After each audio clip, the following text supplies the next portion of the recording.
Minecraft just released all the new Mounts of Mayhem features, including the new spear weapon, the new aquatic Nautilus mob, Nautilus armor, and even the zombie horses in survival mode with spear-wielding riders. Probably the coolest thing in these new snapshots is the new spear weapon, which is easily craftable and obtainable, and you can even find it from naturally spawned mobs. So crafting this thing is incredibly easy. You just need 2 sticks and then 1 type of material at the top, and boom, that is the spear, and the same goes for like literally all of these things. Now, of course, if you want to upgrade these things to netherite, then you will need the diamond one, you'll need the template, and the netherite ingot as well. You can even get these throughout the natural world, so you can get stone ones in ocean ruin chests, you can find zombies holding iron ones, and piglins are interested in golden spears. Different hostile mobs can also have and use the spear, like zombie pigmen, piglins, husks, and even zombies riding on top of zombie horses. It appears to be about a 5% chance of them holding a spear instead of a sword, so you're still mostly going to see swords. So as you see,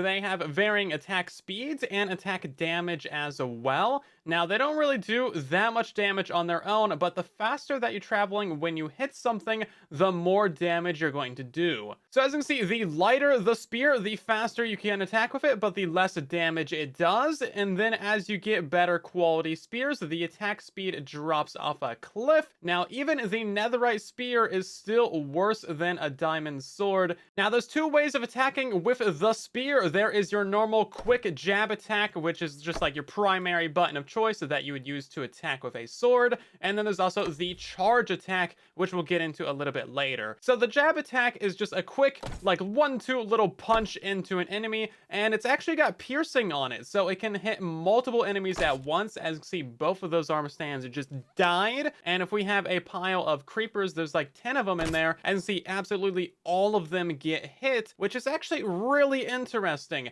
So a sword, if you're on bedrock, will only hit 1 of these guys, but of course on Java we got the sweeping edge, so it's actually going to hit all of them. It's parity issues, don't worry about it, we ain't got time for it. Now, this is the low damage attack that has a small cooldown between attacks, as you can see.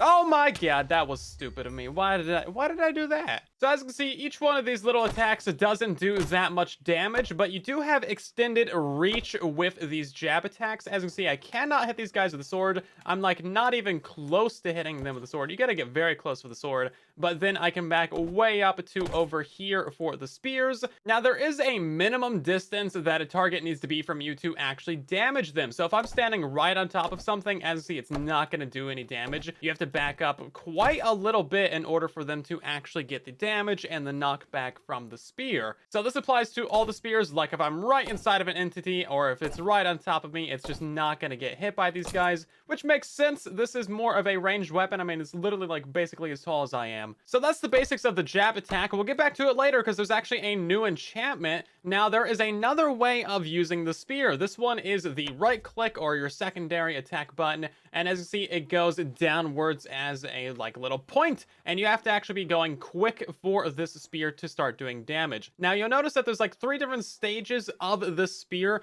being horizontal. So the first stage is when it goes down like this. It is ready to do damage, knockback, and dismount mobs, and then it gets tired and it goes on its side, and now it's just going to do damage and knockback. And now once it goes down to the bottom, it'll still do damage but no knockback, which is kind of complicated to keep in your head. But basically, the heavier your spear, the quicker it's going to drop and the quicker you'll get tired. Now, in order for the spear to actually do any damage, knockback, or dismount mobs from the thing that they're riding, you have to be traveling a certain speed, or your target has to be traveling a certain speed towards you, and you also have to have the attack angle just right. Like, you can't be looking at the ground when you're doing this. You gotta be actually looking at your target. So it's a bit of a complex weapon, and there's definitely some timing and some mastery that can go into learning this thing. But what about actually using it? So if we just walk up to this guy, as you see, it's not gonna do any damage, and then if we run up to him, as you can see, boom, it hit him twice, which seems maybe like it shouldn't have done that, but as you can see, it's consistently hitting them twice, which is crazy. So as you can see, even when the spear is tired and facing downwards, we can still run into this guy and deal damage,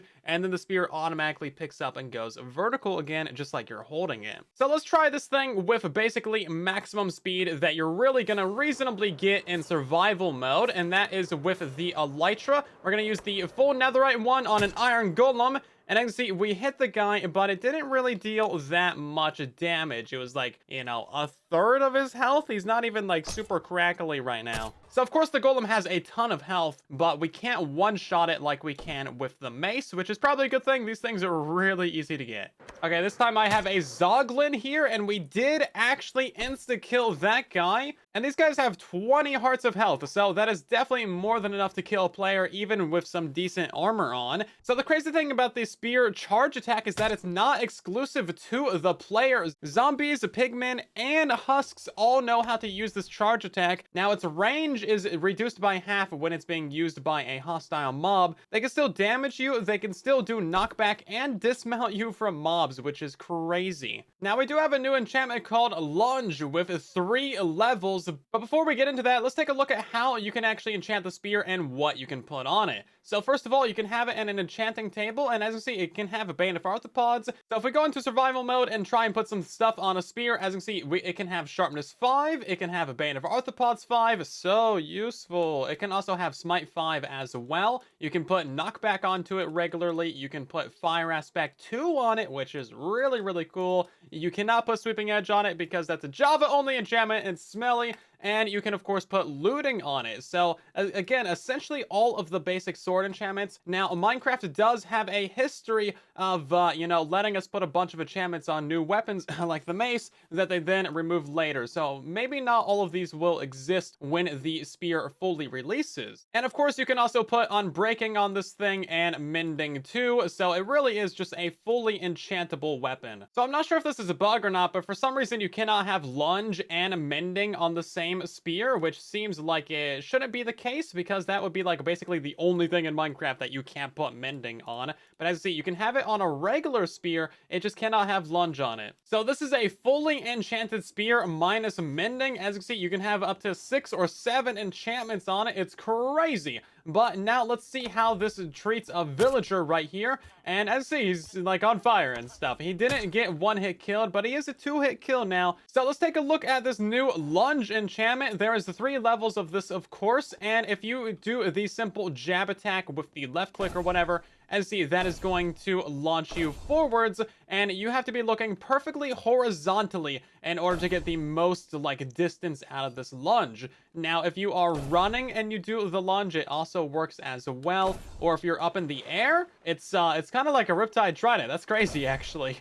This is actually pretty good for like movement and traversal. I could see this being a big thing in parkour, actually. So lunge 3 is actually really, really powerful for traversal and getting distance. So if we look perfectly horizontal here or about there, and then jump and lunge, as you can see, we actually went 12 blocks. That is crazy. So the vertical distance of this really isn't anything to, you know, look at. It's pretty bad, but the horizontal traversal of this could be really good. So the main use for the lunge attack is to actually get you closer to your enemies. Now you can see that if you're holding down the lunge button as you go through an entity, it's not actually going to deal damage to them because that's the purpose of the charge attack. So to actually deal damage with lunge, you have to be pretty close to them, and then it's going to be like the normal jab attack. So if we're over here and we hit this guy, as you can see, that gives us quite a bit more distance. But as you can see, we can't jump and then lunge into him to get more damage that way, which seems like maybe is the intended purpose of the enchantment,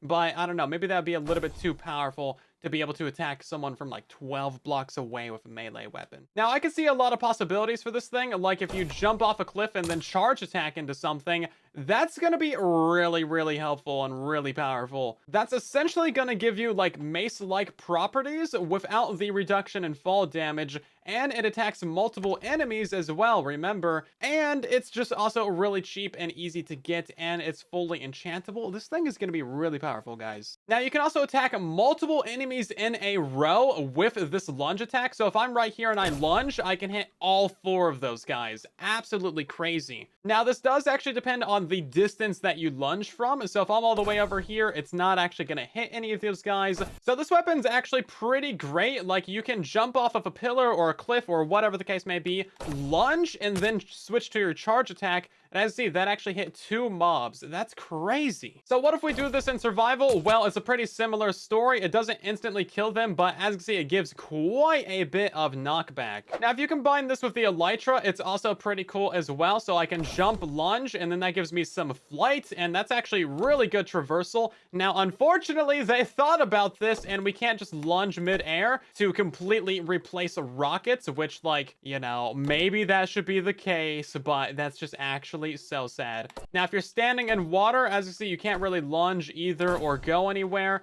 Now, if you're bouncing out of the water, you can get a little bit of traversal at it, but like if you're swimming or something, it doesn't do it. So there are some limitations to the traversal. Now, I haven't really noticed it because I have a fully enchanted netherite spear, but the lunge enchantment actually does significant durability damage to the spear that you're using. And I just confirmed it. You can get the lunge enchantments from the enchanting table. It only took me like 7 tries. Now, librarian villagers can also likely trade you the lunge enchantment, and you can probably also find it in loot chests. It seems like it's not a treasure enchantment, so it should just be kind of all about. Minecraft's newest aquatic mob has arrived, the Nautilus. Look at these guys. These are neutral mobs that you can find in any ocean biome in your Minecraft world, and they, oh my god, they're so adorable. Now, when you find these guys, you need to give them some puffer fish. It might take a couple of them in order to actually tame the Nautilus, but once you tame them, you can go ahead and click on them with a saddle, and then you can actually ride the Nautilus. And look at that icon in the upper right. We have a new effect as well.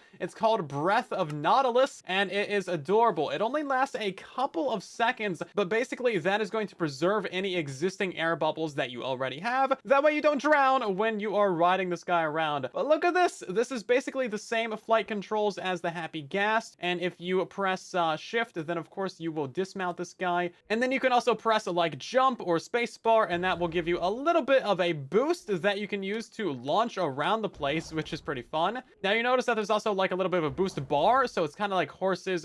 You can time this thing to be a little bit more powerful. And if you want to go swim straight up, just look up. It's adorable. Now, the best thing about the Nautilus is that you can jump out of the water. I mean, look at this.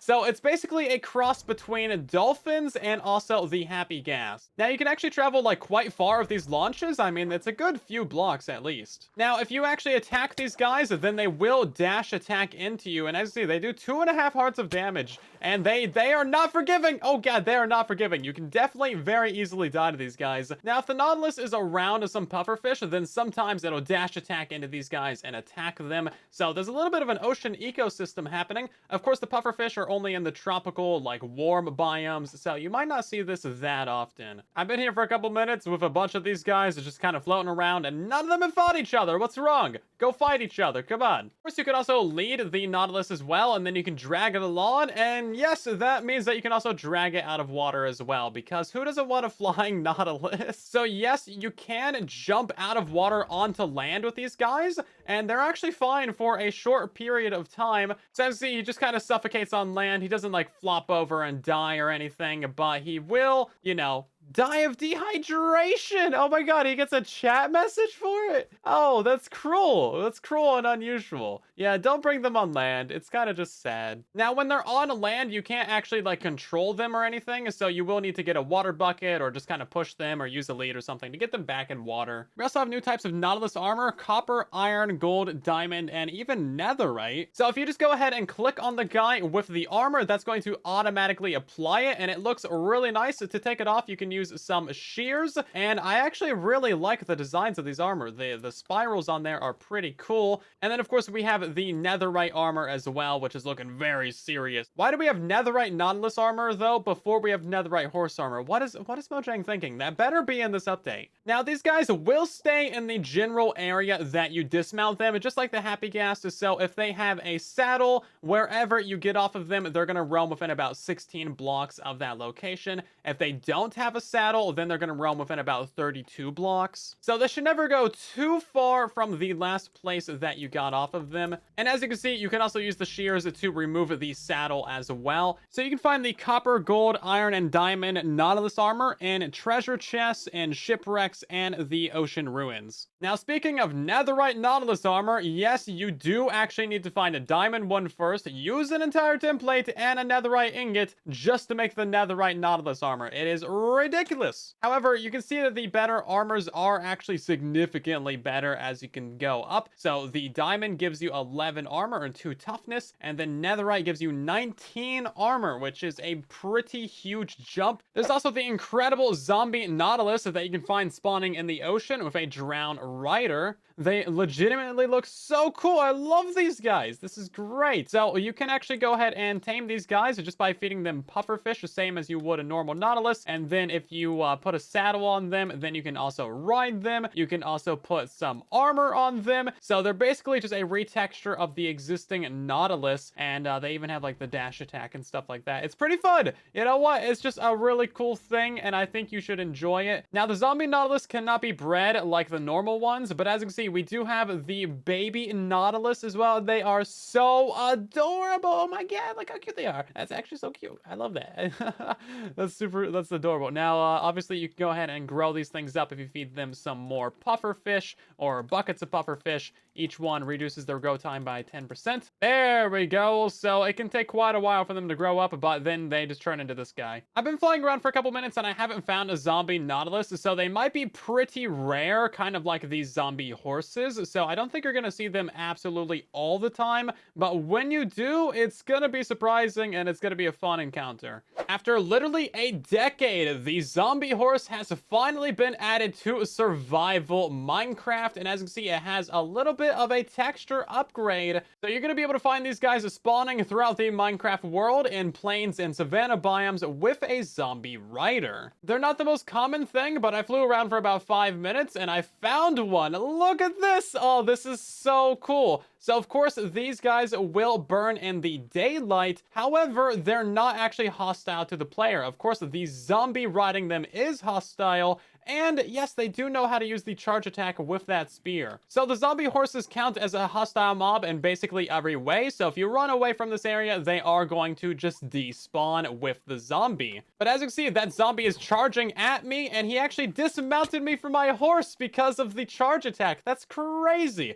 Yeah, look at this. Boom! He hits me. He does a little bit of knockback. That's crazy. So now you can joust with naturally spawned zombie horses in your Minecraft world. He's actually doing some damage to me as well. I'm in full netherite. So once the zombie is actually killed, as you can see, the horse is a perfectly normal and tamed. He's not going to fight back or anything. You can actually lure him using the red mushrooms, and he's like very eager to get some of those red mushrooms off of you. And then you can also feed them to him as well to kind of heal the horse a little bit. Now, if you want to actually tame the zombie horse, it's the same system as regular horses. So you just need to click on them with an empty hand and try so many times. And then as you see, you get some normal hearts. I feel like those should be retextured to be some zombie hearts or something. But now, as you see, we have a normal zombie horse inventory. He's waited so long to get this inventory. We can give him a saddle. Now we can actually control him. And we can give him the diamond horse armor as well, or really any other horse armor in the game. Now, once it's wearing horse armor, it is no longer going to burn in the daylight. So you can actually just have one of these rolling around in your world, and he looks fantastic. Now, if we click on this guy and take the horse armor off, as he's going to be burning in the daylight, and they have about 13 hearts, so he can take a little bit of damage, but not too much. As you can see, he actually looks really good in leather horse armor, and really just looks stunning in all of them.